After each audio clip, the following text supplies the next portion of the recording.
如果你是写字小白，想要改变自己的字体，又或者你已经练字一段时间，却没有看到什么成效，那么这部影片我要教你把时间花在刀口上。练字绝对不能只是盲目的写，又没有疗效，又伤身。不是啦，我的意思是说，练字拼命写是得不到效果的，你只会搞得自己很气馁。我们要理解方法，理解架构，找到字体书写的关键。嗨，我是君玲，和我一起进行今天的教学，我们一起进行一趟字体改造之旅吧。准备好你的笔，我们这就开始咯。先看一下画面上的字体，右边的字体，左边的字体，你觉得哪一边的字体看起来比较整齐？答案应该很明显，是左边的。那么你觉得哪一边的字体比较好看呢？答案应该也是左边的。那么决定左右字体产生明显差异的原因是什么呢？我们从整篇字体往单个字聚焦来看一看。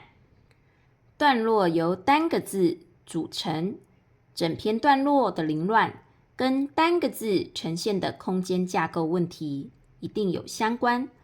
我们来逐字看一下哦。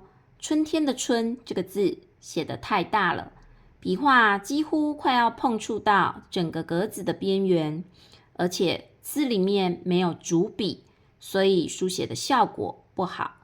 我们再看雨这个字，雨这个字呢，看这一侧跟这一侧留白空间的感觉，左侧留白空间比较大，右侧留白空间比较小，所以左侧看起来比较松，右侧看起来比较挤，没有做到均间。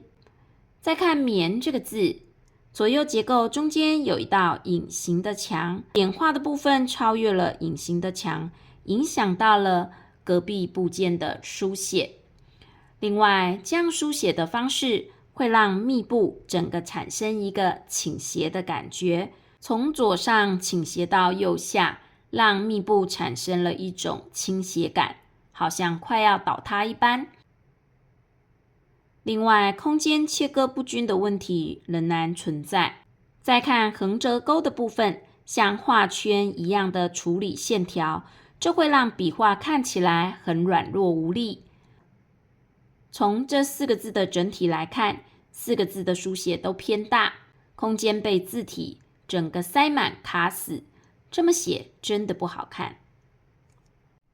从刚刚的分析中，我们找出了几个书写的关键因素。对了，提醒你按赞、热推、订阅、分享，开启小铃铛，才不会错过最新课程的通知哦。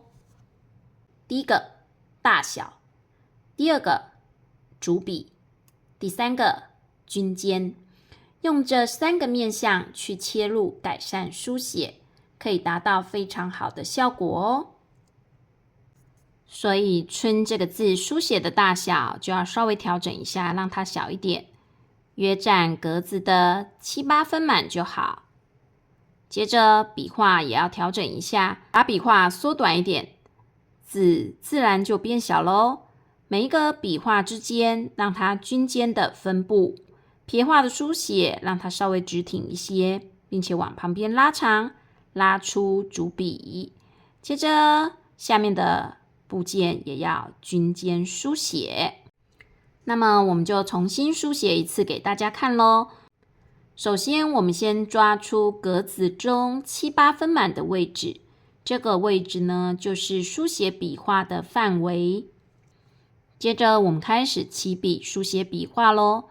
春这个字的第一笔是横画，在横画的上方还有一笔竖撇的起头，所以横画的部分我们就要稍微下降一点，在这个位置书写。那么右手边又有一笔的捺画，捺画在书写的时候，起笔又要稍微往左侧一点移动，下降一点，往左侧一点。那么我就让起笔的位置从这里开始，第一笔的横画往上扬，第二笔的横画稍微比它短一些，在这边书写第二笔的横画。这边出现了一块空间，这一块空间等一下要复制到下方这个位置，这样子才会产生我们要的均尖效果。所以第3笔笔画在下笔的时候，就要先抓好一样的距离大小，再下笔。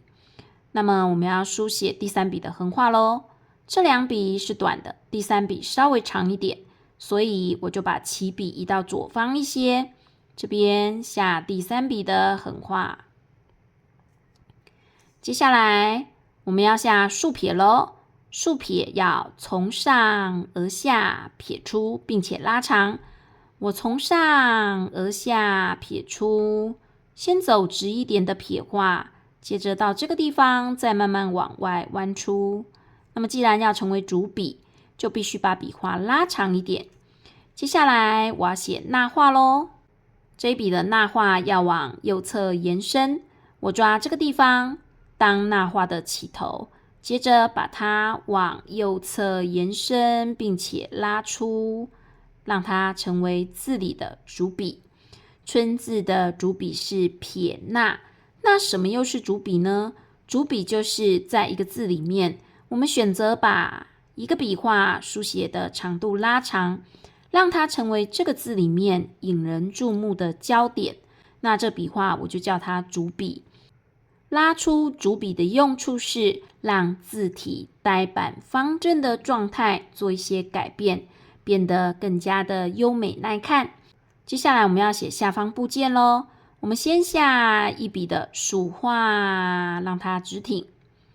接着我们再书写横折，横往上略扬起，折往下折。接着又有2笔的横画咯，这2笔横画也要等距均尖的安排。均尖的概念真的非常重要，非常重要。字会看起来乱，就是里面的空白切割不够均等。我们要尽量让空白切割做到均等，这样才能让字体的状态更加好看。接着里面有2笔横画咯，这2笔横画中间那笔特别重要，所以你要看好位置再书写哦。这笔横画一书写，那么空间的切割就已经被固定了，上面这块空间复制到下方，下方这边往旁边书写，春字就书写完成啦。这个春字跟你刚刚看到的春字，是不是整个感受以及呈现上都截然不同呢？我完整的把春字示范了一次，从刚刚到现在，你看出了我书写时掌握的重点是什么吗？再为你复习一次，大小、主笔、均尖，就是这3个概念哦。再看雨的部分咯，第一笔下笔往上移动，让整个字体往上提升。接着第2笔也往上带，第3笔横折钩书写完毕之后，整个雨字会落在格子的正中间。接下来竖画书写，点挑撇点要均尖分布。现在来完整示范一次雨字给大家看。雨字的笔画比春字还少，所以雨字的书写的范围可以再更小一点。我们大概抓这样子的一个范围大小来书写雨这个字哦。首先我们先下一笔的横画，这个横画可以稍微让它拉长一点，变成是雨这个字的主笔。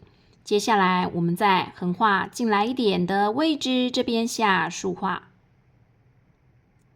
接着我们书写横、折、钩，让横画当主笔，所以横折钩的部分就稍微往内缩一点。接着我们找到中间的位置，从这里下一笔的竖画。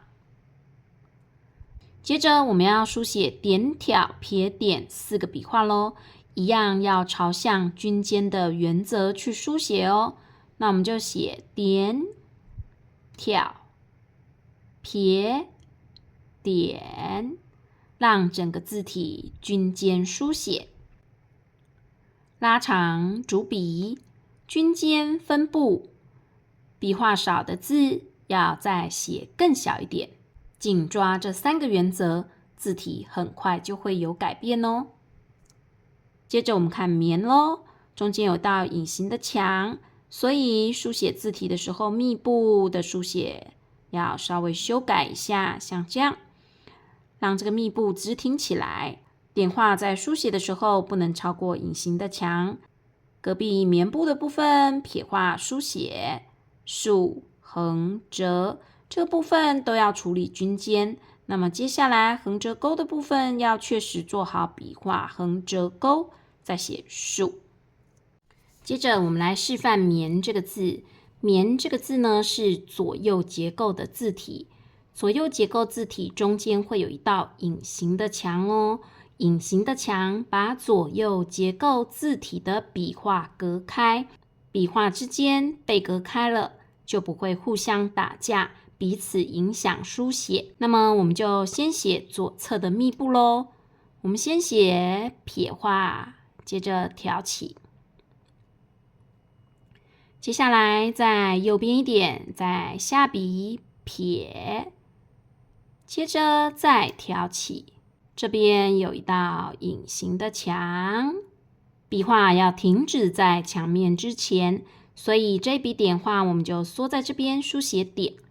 接下来下面有3个点画要处理，第一个点画我们书写在这里，第二个点画在这边，第3个点画我们书写在隐形墙之前。我们看一下密部的部分，撇挑跟撇挑之间互相平行，下方的点画3个点画均尖分配，中间的空隙大致相等。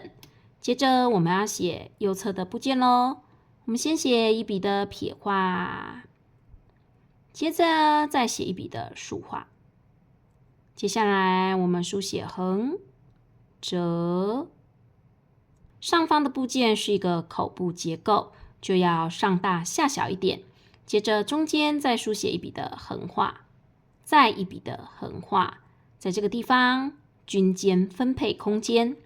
接下来我们写1笔竖画咯，从这里写竖。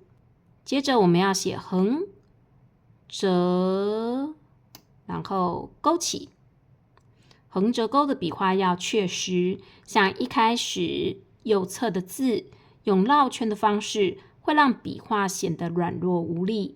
那么横折钩确实书写，笔画看起来就会硬挺。